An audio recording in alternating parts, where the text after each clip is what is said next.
Alright, so let's talk about Moonknight, episode 5.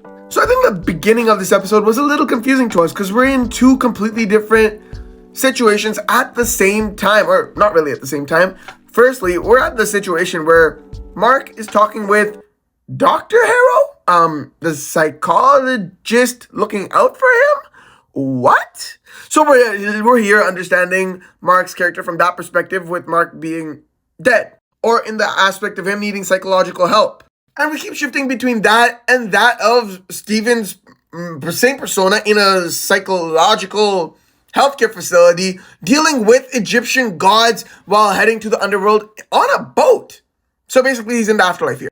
And while experiencing this, we're seeing Oscar Isaac absolutely kill it, portraying both Stephen Grant and Mark Spector, showing clear different personalities, like the differences in the personalities, and it's just amazing to watch this. We go on to see some absolutely beautiful visuals. I swear to God, when she was talking about the hearts being incomplete, I think most of us thought of Jake Lockley being introduced in this episode, but instead, we got to see that they're just incomplete in the aspect that they don't know the truth about each other's lives, the truth about Steven, the truth between what's going on in Mark's life and Steven's life, the truth about their past, and both not even knowing the truth about their own lives.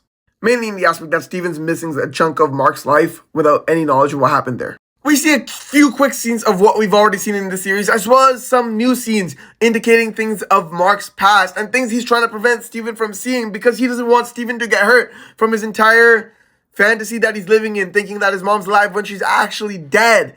And there's all this trauma that Mark's been through that he doesn't want to re-experience at the same time.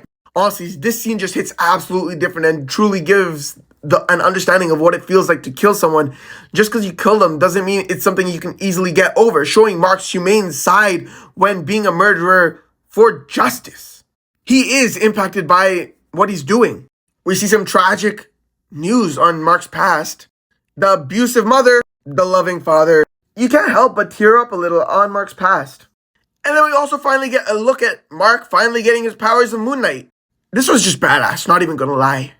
This scene was just mind-blowing when we find out that Stephen Grant was just a persona created by Mark so he could escape the fear he was feeling from his abusive mother. And then once again, we see Steven now with Dr. Harrow, which just confuses us even further to realize what is actually happening.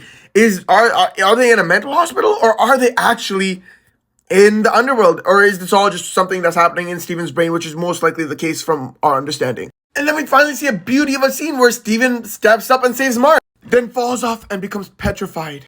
And then surprisingly, the scales balance and Mark goes to paradise. What?